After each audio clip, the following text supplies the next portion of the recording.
बिस्मिल्लाहिर्रहमानिर्रहीम अस्सलाम वालेकुम। और ये है हमारे बुक एलो सुप्रा फोलियाटा। और इसकी हमने पिछले दिनों जो है पेस्ट ट्रीटमेंट की थी। इस पे बहुत ज़्यादा मिली बग्स लगे हुए थे और इसकी हमने अच्छी तरह से इनको वॉश किया था। तकरीबन 4 डेज़ हो चुके होंगे और फिर हमने इनको ऐसे ही रख दिया, रीप्लांट नहीं किया था। और अगर हम इनको फ़ौरन से रीप्लांट कर दें तो फिर ये रोट हो सकते हैं। ये है हाइब्रिड वैरायटी एलोस की। एलो में बहुत ज़्यादा जो वैराइटीज़ होती हैं और इनमें वेरिएशन वाले भी होते हैं और वेरीगेटेड भी और नॉन वेरीगेटेड भी।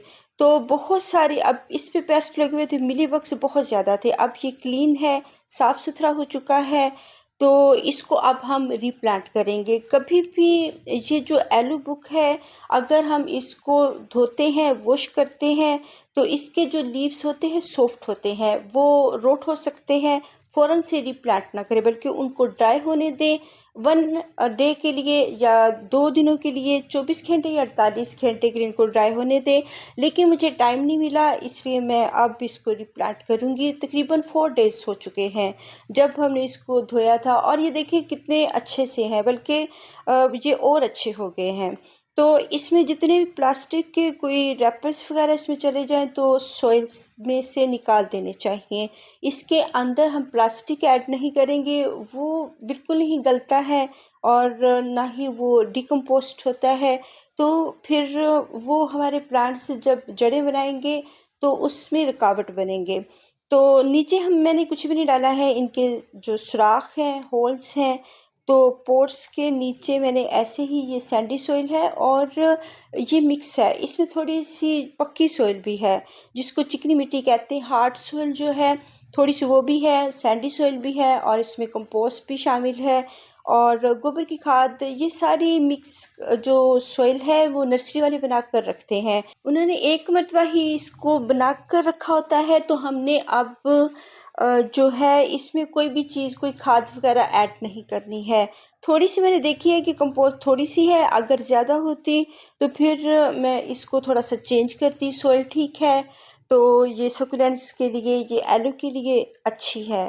तो अगर कोई भी, अगर सख्त सी कोई ब्रांच है और वो अभी तक डिकम्पोस्ट नहीं हुई है तो उसको हम सॉइल के नीचे रख देंगे ताकि वो वक्त के साथ साथ डिकम्पोस्ट हो जाए। लेकिन अगर हम इसके नीचे कोई लीव्स वगैरह रख देंगे या कोई भी हम इसके नीचे कच्ची खाद रख देंगे और उस पे कीड़े लगेंगे तो वो हमारे इस सकुलेंट को लग सकते हैं। ये हम सकुलेंट प्लांट्स में नहीं करते हैं। दूसरे जो प्लांट्स होते हैं उसके नीचे हम लीव्स वगैरह रख देते हैं और कुछ भी सॉइल के अंदर रख देते हैं ताकि वो वक्त के साथ साथ अच्छी सी खाद बन जाए और वो प्लांट को मिल सके। तो जो सकुलेंट प्लांट्स होते हैं उनको इतनी नीड नहीं होती है खाद की। तो अगर वो डिकम्पोस्ट नहीं होते हैं तो वहाँ पे पेस्ट लग जाते हैं, चूंटियाँ आ जाती हैं, उनको खाती हैं तो वो फिर जड़ें भी डैमेज होती हैं। तो सकुलेंट प्लांट्स में हम कच्ची खाद का इस्तेमाल बिल्कुल भी नहीं करते हैं। इसमें भी बहुत माइनर सी खाद है तो मैंने इसको ऐसे ही एज इट ही यूज़ कर लिया है। अदरवाइज़ मैंने इसको इसमें और मैंने सॉइल और सैंड और ज़्यादा मिक्स करनी थी।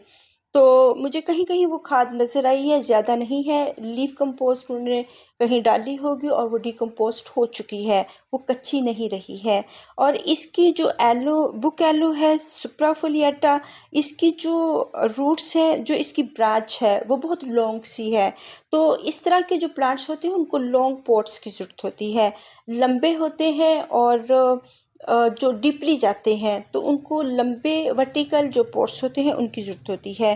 अब हमारे पास यही पॉट्स हैं, तकरीबन 4 इंच के पॉट्स हैं या 5 इंच के हैं। तो हम यही यूज़ करेंगे, प्लास्टिक के पॉट हैं।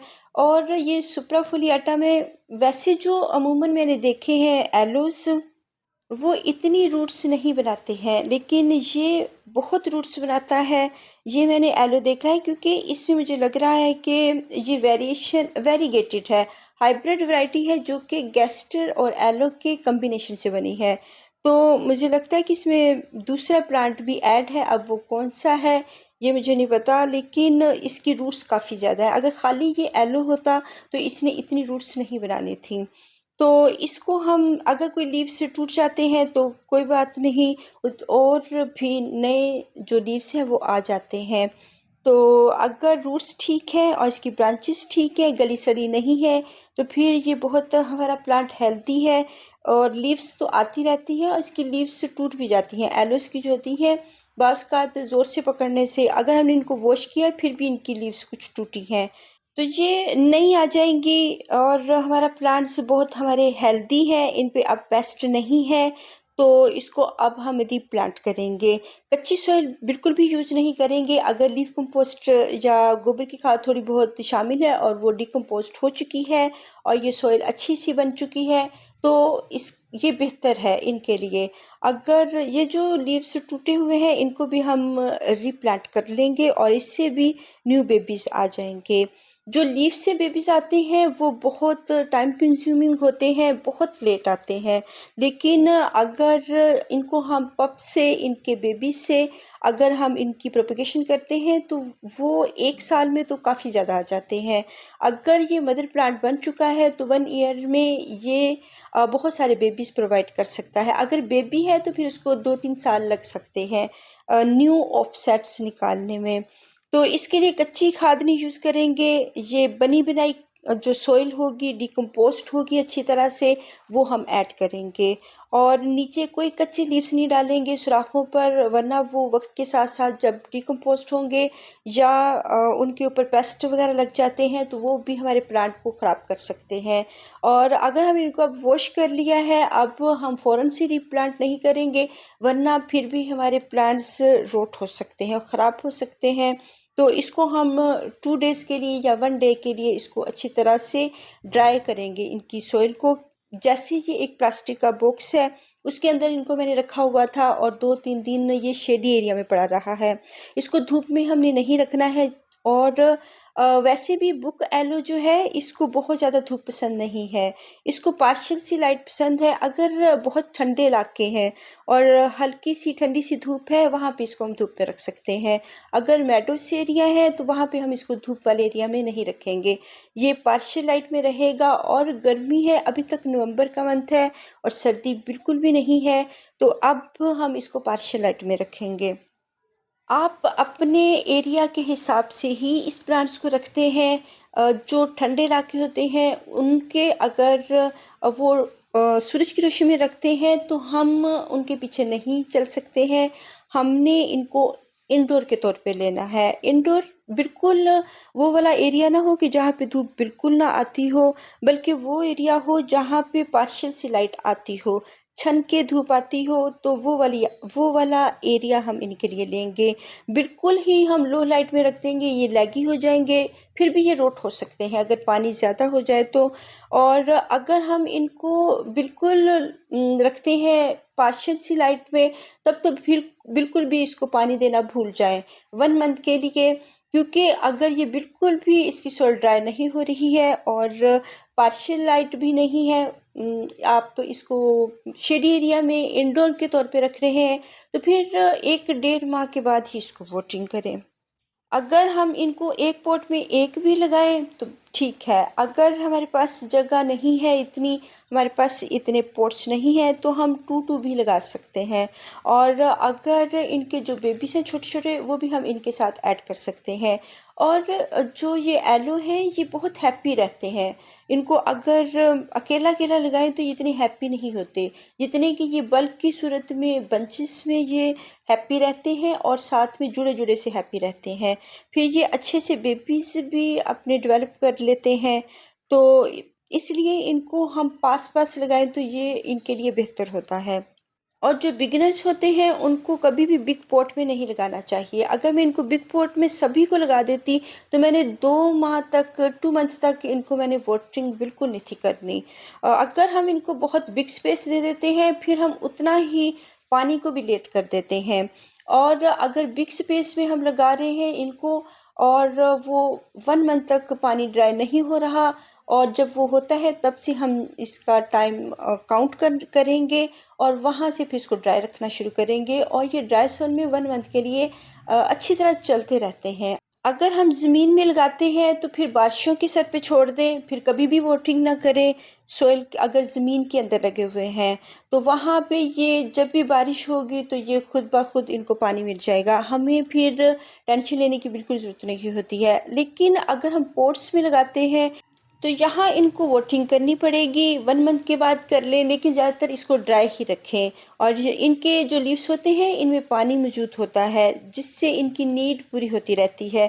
फर्टिलाइज़र कोई ख़ास नहीं देनी होती, बस लिक्विड फर्टिलाइज़र सर्दियों में दे दें, या सर्दियों में 2 मरतबा दे दें। तो गर्मियों में इनको सिर्फ गर्मी से, हीट से बचाना है, जो हीट वेव्स होती हैं उनसे बचाना है इनको। लेकिन वोटिंग फिर भी ज़्यादा नहीं करनी। अगर हम इनको गर्मियों में बहुत ज़्यादा, बाज़ का जो हमारे सकुलेंट्स होते हैं सर्दियों में नहीं मरते हैं, वो गर्मियों में मरते हैं, क्योंकि हम इनकी वोटिंग ज़्यादा कर देते हैं और इनको बार बार पानी देना शुरू कर देते हैं। इनको बहुत ज़्यादा पानी की ज़रूरत फिर भी नहीं होती, गर्मियों में भी नहीं होती। और जो सर्दियां हैं तब तो ये हैप्पी रहते हैं, ठंडी जगह के ये नेटिव होते हैं और खुश रहते हैं सर्दियों में।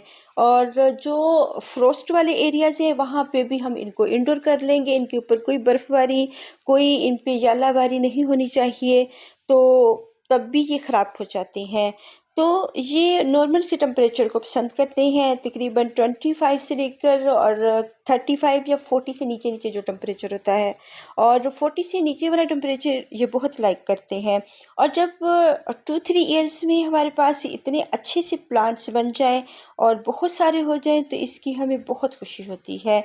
अभी सॉइल मॉइस्ट है, इसको मैं बिल्कुल भी वाटरिंग नहीं करूँगी, और अभी भी इसको वाटरिंग नहीं करनी है, क्योंकि इसी से इसकी नीड पूरी हो जाएगी। लेकिन इसको दबा दें साइडों से, सॉइल को अच्छी तरह से इसके साथ, इसकी रूट्स के साथ अटैच ज़रूर करें, और फिर ये इसमें अच्छी तरह बढ़ेंगे। और वाटरिंग जो होगी वो मैं शेड एरिया में अभी रखूँगी, और 1 वीक के बाद भी कर सकती हूँ, और जब हल्की हल्की सी करेंगे, क्योंकि अब सर्दियाँ आ रही हैं तो इनको बहुत ज़्यादा पानी की ज़रूरत नहीं होगी। तो हल्की सी उतनी की वाटरिंग करें जो जल्दी से ड्राई हो जाए। और माशाल्लाह बहुत सारे जो पॉट्स हैं हमारे पास, अब हम इनको, इनकी प्रोपगेशन हो चुकी है और इनको हम अपने गार्डन में रख सकते हैं।